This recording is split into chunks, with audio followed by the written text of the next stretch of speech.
જે નવા મેન્યુફેક્ચરિંગ માટે પણ અહીંયા જો કંપની હવે કામકાજ આગળ વધારી રહી છે, અને લીધે કંપનીના માર્જિન અને રેવન્યુમાં સીધી મોટી ઇમ્પેક્ટ જોવા મળશે. એટલે સુધારો અહીંયાથી વધારે જોવા મળશે. અને ઓવરઓલ વાત કરીએ કે બધા જે EMS પેક છે એમાં Dixon સૌથી વધારે ઓર્ડર બુક એની પાસે છે.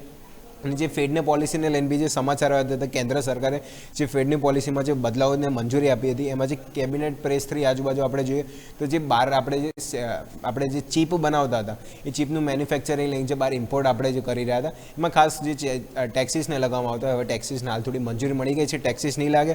અને જે મેઇન સેક્ટરમાં બી ઇન્વેસ્ટમેન્ટ કરવા માટે જે અમુક જે મંજૂરી એટલે જે કાયદાકીય જે કાનૂન લગાવવામાં આવતા કે આટલા ટાઈમ પ્રમાણે જ ઇન્વેસ્ટમેન્ટ કરવામાં આવશે, એ બી ક્યાંય ને ક્યાંય મંજૂરી આપી દીધી. કોઈ બી એમાં ટાઈમિંગ ઇસ્યુ અહીંયા જોવા નહીં મળે. અને ભારતીય સીમાથી જોડાયેલા બીજી સ્ટોક છે, ખાસ કરીને જેમાં FDI પોલિસીને એમાં ખાસ કરીને જે મંજૂરી મળી છે, કારણ કે જેનો બિઝનેસ સૌથી વધારે બહાર છે એમાં ખાસ કરીને જો Dixon, એમ્બર અને PG ઇલેક્ટ્રોપ્લાસ્ટ, એને સીધો બેનિફિટ અહીંયા જોવા મળશે. અને ક્રિટિકલ સેક્ટરમાં બીજો ક્યાંય ને ક્યાંય જે ઇન્વેસ્ટમેન્ટને મંજૂરી મળી ગઈ છે, એ બીજા સેક્ટરની વાત કરીએ એમાં બીજો ક્યાંય ને ક્યાંય મંજૂરી મળી ગઈ છે, એટલે જો કંપનીના માર્જિનમાં મોટો સુધારો, આ એક જે બીજું ફેક્ટર છે, ક્યાંય ને ક્યાંય ઇમ્પેક્ટ જોવા મળે. એટલે ક્યાંય ને ક્યાંય જો થોડા રિવર્સના ચાન્સીસ આપણને જો EMS પેક આખું જોવા મળે છે. અને ડિસ્પ્લે મોડ્યુલ અને બેકવર્ડ ઇન્ટિગ્રેશનના લીધે પણ જો કંપનીને નવા એટલે નવી ઇન્કમ સોર્સ, નવો બિઝનેસ પણ અહીંયાથી થશે. એટલે સીધો સુધારો એમનો માર્જિન અને આવનારા ક્વાર્ટરમાં સીધી ઇમ્પેક્ટ આની જોવા મળશે. એટલે EMS પેક જો થોડું રિકવરીના ચાન્સીસ બતાવી રહ્યું છે. આ બદલાવથી જો ઓવરઓલ જે સ્ટોક સ્પેસિફિક વાત કરીએ તો PG ઇલેક્ટ્રોપ્લાસ્ટ, Dixon અને એમ્બર એન્ટરપ્રાઇઝ, આ 3 સ્ટોક છે જેનું કામકાજ આમાં સૌથી મોટું છે અને એને સૌથી મોટો ફાયદો જોવા મળશે. અને જે અવંટનની સ્કીમ તો હતી જે આપણા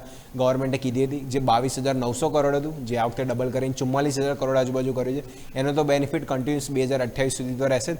એટલે આ બધા કારણો છે કે જે EMS પેક્ટ એના લીધે મોટી તેજી જોવા મળી.